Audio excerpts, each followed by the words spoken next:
सह नौ भुनक्तु सह वीर्यं करवावहै तेजस्विनावधीतमस्तु मा विद्विषावहै। ओम शांति शांति शांति। वैदिक जीवन पद्धति की इस कक्षा में आप सबका हार्दिक स्वागत है, अभिनंदन है। ब्रह्मचर्य सूक्त का हम स्वाध्याय कर रहे हैं और इस मंत्र में जो समित, समिधा और मेखला, श्रम आदि की जो चर्चा यहाँ पर की जा रही है, तब की जो चर्चा की जा रही है, जिससे हमारा अर्थात ब्रह्मचर्य जीवन का उत्थान होता है, जिससे परिपक्वता को व्यक्ति प्राप्त होता है। चौथा मंत्र ब्रह्मचर्य सूक्त का, जिसको आचार्य बहुत ही सहजता के साथ व्याख्यान कर रहे हैं, इसकी व्याख्या लिख रहे हैं।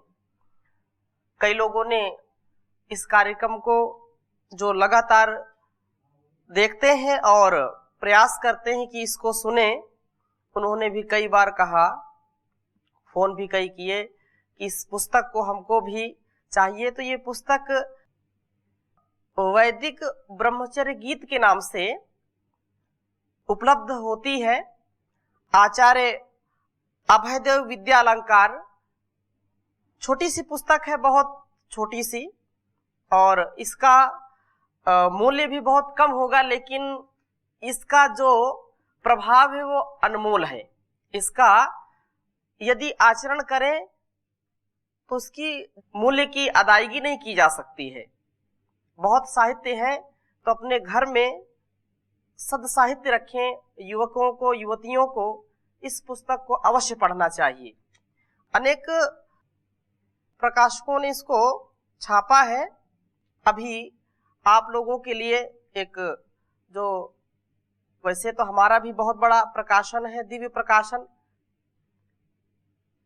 परंतु जिन्होंने आर्य जगत में अच्छी पुस्तकों को छाप करके दिया है, बहुत प्रसिद्ध है, गोविंद राम हासानंद, तो उनके यहाँ से भी ये पुस्तक मिल सकती है। तो पुनः हम चौथे मंत्र का जो शेष बचा हुआ था उसको हम पढ़ने का प्रयास करते हैं, समझने का प्रयास करते हैं। एक बार उच्चारण करेंगे इस मंत्र का। ओम इयं समित् पृथिवी द्यौर्दित्विया उता आंतरिक्षं समिधा प्रीणाति ब्रह्मचारी समिधा मेखलया तमेण लोकास्तपसा पिपर्ति। तो इस क्रम को तपस्या से और समिधाधान से हम समझने का, इसको पूरा पूरा प्रयास करें कि यह मंत्र हमारे लिए क्या शिक्षा दे रहा है, हमारे लिए क्या संकेत कर रहा है।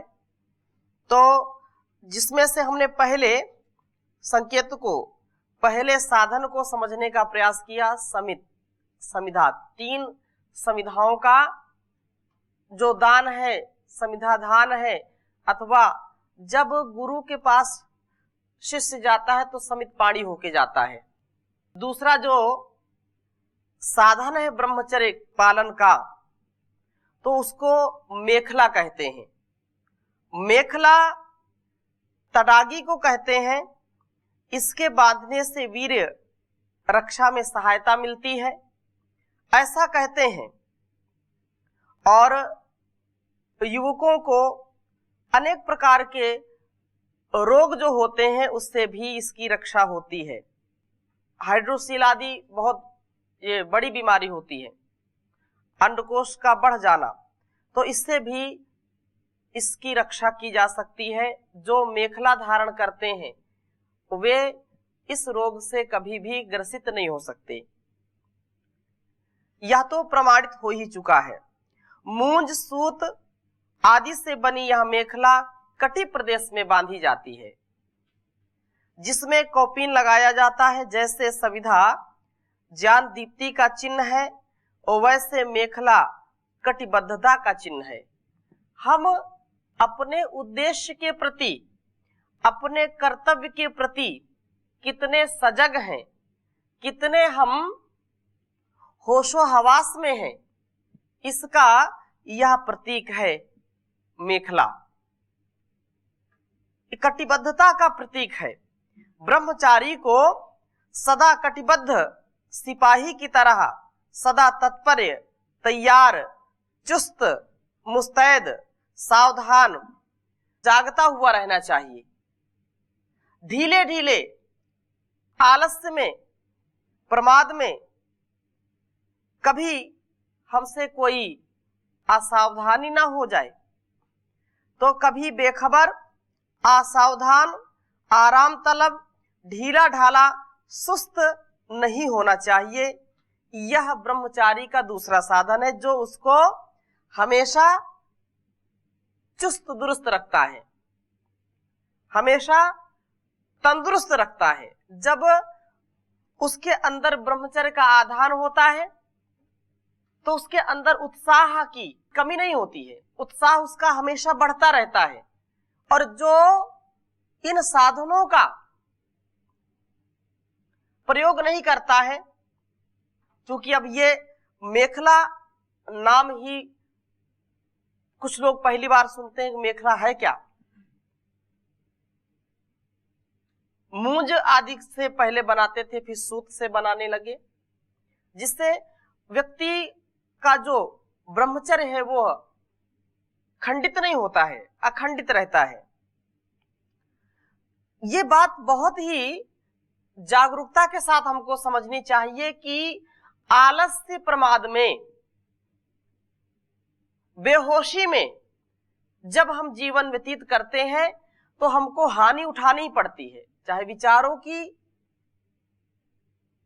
जो है कमजोरी हो, चाहे हमारे वाणी व्यवहार की कमजोरी हो।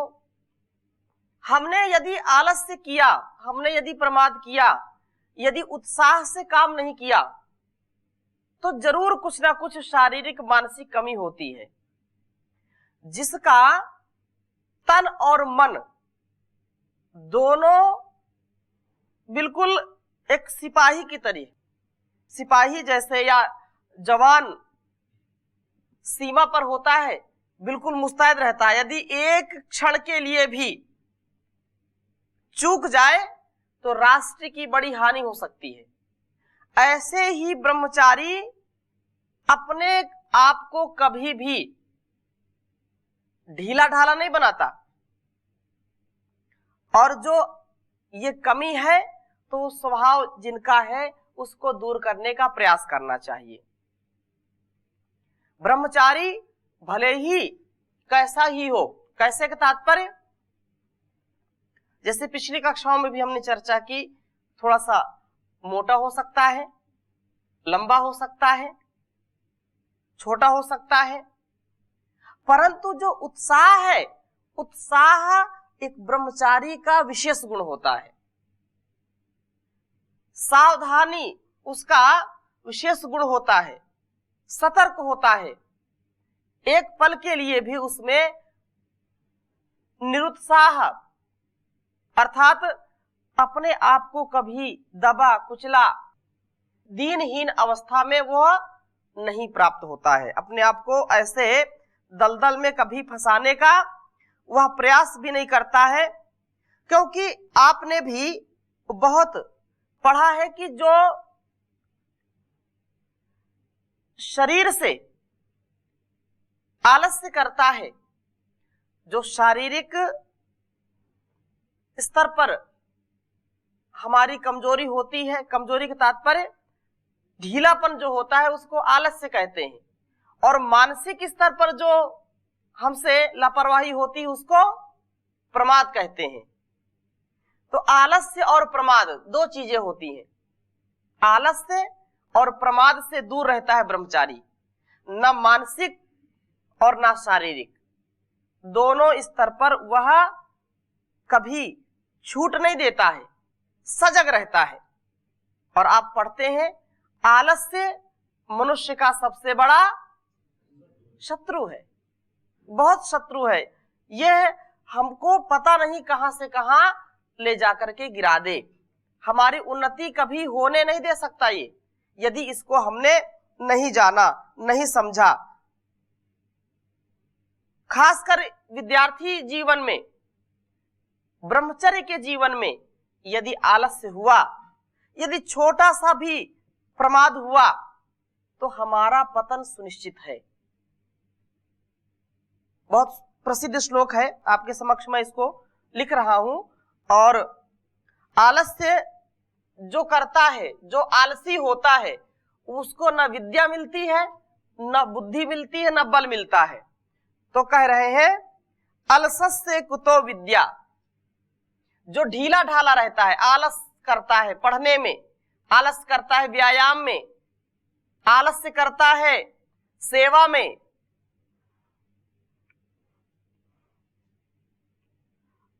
अलसस्य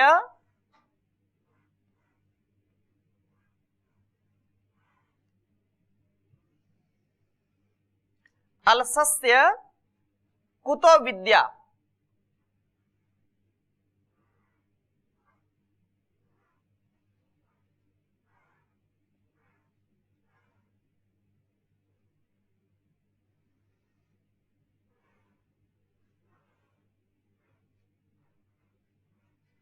अलसस्य कुतो विद्या, अविद्यस्य कुतो धनम, जब विद्या नहीं आएगी तो धन भी नहीं मिलेगा। अलसस्य कुतो विद्या, अविद्यस्य कुतो धनम।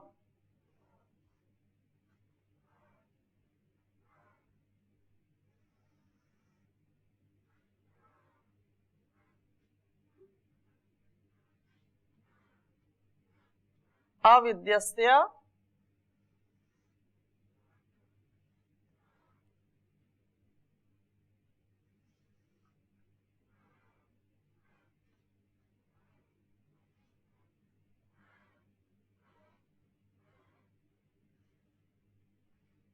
कुतो धनम।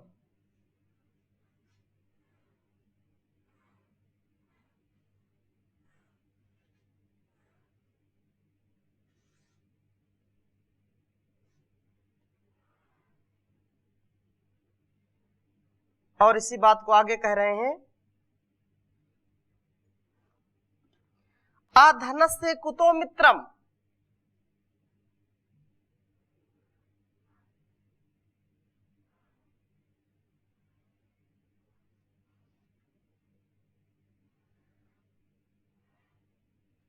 अधनस्य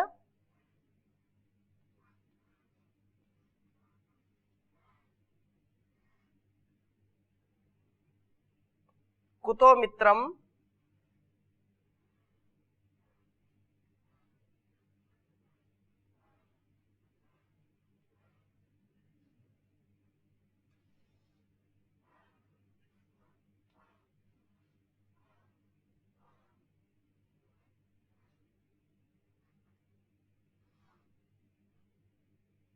कुतो मित्रम,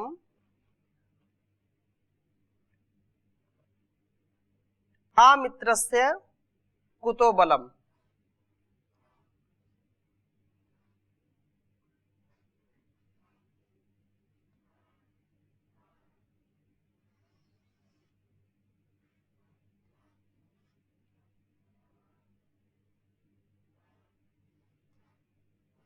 अमित्रस्य कुतो बलम।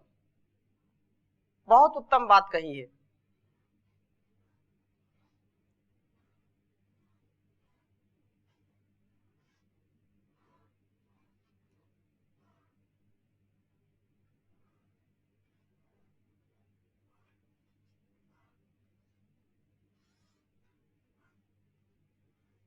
उच्चारण करेंगे अलसस्य कुतो विद्या, अविद्यस्य कुतो धनम् अधनस्य कुतो मित्रम् अमित्रस्य कुतो बलम् अलसस्य कुतो विद्या अविद्यस्य कुतो धनम् अधनस्य कुतो मित्रम् अमित्रस्य कुतो बलम्। एक अवगुण आने से, ढीलापन होने से, अजागरूकता होने से, आलस्य और प्रमाद होने से, शारीरिक रूप से मानसिक रूप से जब हम ढीले होते हैं, निष्क्रिय होते हैं, तो ये सारे अवगुण अपने आप आ जाते हैं। ये आलस्य जब आएगा, आलसी जो व्यक्ति है, आलसी जो ब्रह्मचारी है, आलसी जो विद्यार्थी है, आलसी जो भी व्यक्ति होते हैं, खासकर विद्या के विषय में जो भी आलस्य करता है उसको विद्या प्राप्त नहीं होती है। जब उसको विद्या प्राप्त नहीं होती है तो अविद्यस्य कुतो धनम, जिसके पास विद्या नहीं है उसको धन की भी प्राप्ति नहीं होती है, उसको धन भी नहीं मिलेगा, क्योंकि विद्या सबसे पहले है। विद्या ददाति विनयम विनयाद याति पात्रताम पात्रत्वात् धनम आपनोति धनात् धर्म ततः सुखम। तो जब विद्या नहीं है तो धन भी नहीं आएगा, क्योंकि जो है विद्या सर्वधनम प्रधानम, इसकी प्रधानता है विद्या की, और विद्या ही नहीं आएगी तो अन्य धन भी नहीं आएंगे। और जब धन नहीं आएगा, अधनस्य कुतो मित्रम, जब धन नहीं है, व्यक्ति के पास धनहीन है, तो धनहीन व्यक्ति के कोई मित्र बनना नहीं चाहते हैं। सभी पूछते हैं आप कैसे हैं, जब तक आपके पास पैसे हैं। सभी मित्र बनना चाहते हैं जब तक आपके पास ऐशो आराम है। आचार्य शंकर लिखते हैं, यावत् वित्तोपार्जन सकता तावन् निज परिवारो रखता पश्चात जाते जर जर देहे वार्तां पृच्छति कोपि न गेहे भज गोविंदम गोविंदम भज मूढ़ मते। जब तक धन कमाएंगे तब तक लोग आपके खूब मित्र बने रहेंगे, आपका हालचाल पूछते रहेंगे, लेकिन जब धन नहीं मिलेगा, सुख सुविधा आपसे नहीं मिलेगी, तो आपसे बात करना भी वो अच्छा नहीं समझते। कहीं आप उनसे मदद न मांग लें, कहीं उल्टा उनसे पैसा न मांग लें, इसलिए लोग मदद करने से कतराते हैं, मित्र नहीं रहता। और जब अधनस्य कुतो मित्रम, मित्र नहीं है तो अमित्रस्य कुतो बलम, जो अमित्र वाला अर्थात जिसके मित्र नहीं होते उसको बल की भी प्राप्ति नहीं हो सकती। मित्र होते हैं, बंधु बांधव होते हैं, तो हमको उत्साह रहता है, हमको बल मिलता है। एक जो व्यक्ति अकेले हो लेकिन दो चार उसके साथ बोलते नहीं हम आपके साथ हैं, तो भी उसको बल मिलता है कि नहीं। एक रोगी व्यक्ति है, बिल्कुल मरणासन है, बिल्कुल मरने वाला है, लेकिन कई लोग आकर के बोलते कुछ नहीं होगा, हम आपके साथ हैं। उसमें मृत्यु में किसी का जोर चलता नहीं है, लेकिन इतना कहने से उसके जो सकारात्मक उसकी सोच बढ़ जाती है और व्यक्ति को हो सकता है उसको नया जीवन मिल जाए।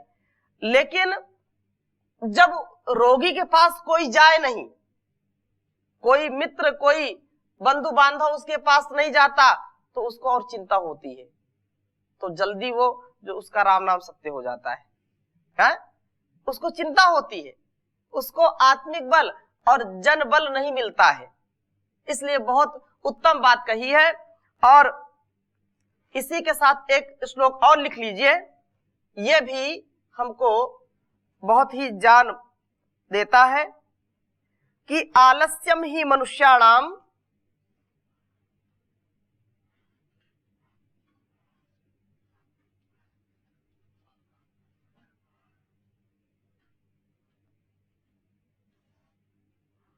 हमारे शरीर में ही हमारे शत्रु रहते हैं। आलस्यम ही मनुष्याणाम,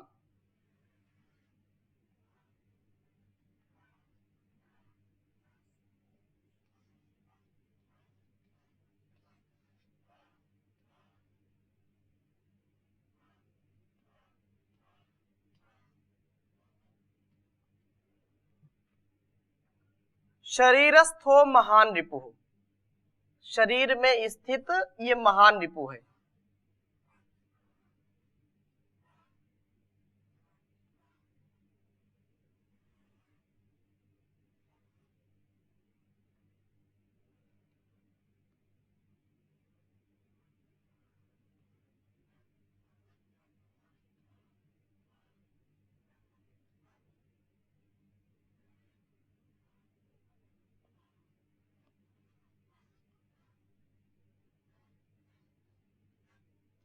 महान रिपुः।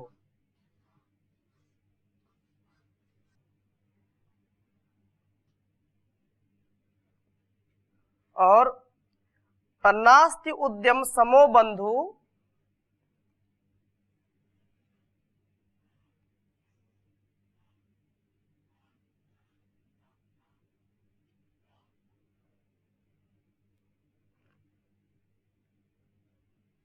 नास्त्युद्यमो नास्ति उद्यम समो बंधु,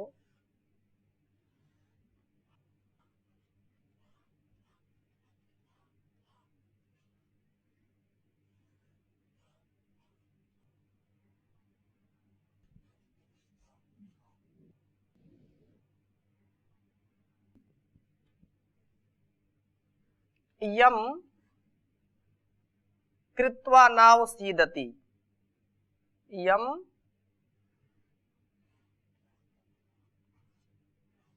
कृत्वा नावसीदति।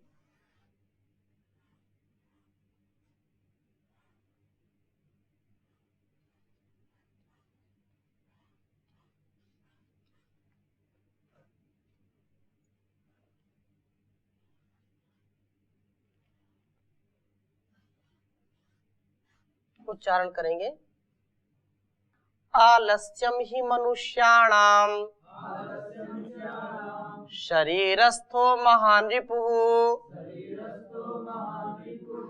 नास्ति उद्यम समो बंधु यम कृत्वा नावसीदति। आलस्यम ही मनुष्याणाम शरीरस्थो महान रिपुः नास्ति उद्यम समो बंधु यम कृत्वा नावसीदति। जिस मनुष्य में आलस्य होता है तो आलस्य उस मनुष्य का सबसे बड़ा शत्रु होता है जो शरीर में ही स्थित होता है। बाहर का शत्रु तो हमको दिखाई पड़ता है और हम उससे युद्ध करने के लिए, लड़ने के लिए तैयार रहते हैं, लेकिन अंदर जो हमेशा मौजूद है हमारे शरीर में ही, उससे हम हार जाते हैं। तो यही बात यहाँ पर आचार्य लिख रहे हैं कि जब ब्रह्मचारी मेखला को धारण करता है तो कटिबद्धता का प्रतीक है। आलस्य प्रमाद से दूर हो जाता है, उस जागरूकता के साथ, निर्भीकता के साथ, उत्साह के साथ हमेशा तैयार खड़ा रहता है। बड़ी सी बड़ी समस्याओं को वह बिल्कुल ऐसे चुटकी में मसल देता है, ये उत्साह है उसका। तो आलस्यम ही मनुष्याणाम शरीरस्थो महान रिपु नास्ति उद्यम समो बंधु। जब व्यक्ति ब्रह्मचर्य का पालन करता है तो उसमें उद्यम अर्थात पुरुषार्थ करने का सामर्थ्य बढ़ता है, व्यक्ति पुरुषार्थी हो जाता है और यही पुरुषार्थ उसको महान बनाता है। बहाव में तो एक तिनका भी बह जाता है, लेकिन जो बहाव से विरुद्ध बह करके दिखाता है, अर्थात भोग वासनाओं के बहाव में न बह करके हमेशा जो उत्साहित रहता है, जो हमेशा अपने आप को अडिग, अचल, अटल, बिल्कुल अखंडित ब्रह्मचारी के रूप में स्थापित कर पाता है, वही व्यक्ति इस संसार का और अपने जीवन का उपकार कर सकता है, अन्य कोई कर नहीं सकता है। इसलिए ये बात कही कि नास्ति उद्यम समो बंधु, जो उद्यम करता है, जो पुरुषार्थ करता है, यम कृत्वा न उसीदति, ऐसा उत्साह, ऐसा उसका पुरुषार्थ जो उसको कभी भी पतित नहीं होने देता। यम कृत्वा, जिसको करके न अवसीदति, वो कभी पतन को प्राप्त नहीं होता है, विद्या युक्त होता है, ज्ञान युक्त होता है, धन युक्त होता है, ऐश्वर्य युक्त होता है, हर प्रकार का ऐश्वर्य उसको प्राप्त होता है। यह एक बहुत बड़ी बात यहाँ पर कह रहे हैं कि मेखला जो कटिबद्धता है, जो संकल्प शक्ति है, जो जागरूकता है, उस जागरूकता का यह प्रतीक है, कटिबद्धता का मेखला। तो आगे हम इसकी और चर्चा करेंगे, अभी यहीं पर विराम दे रहे हैं। ओम शांति शांति शांति।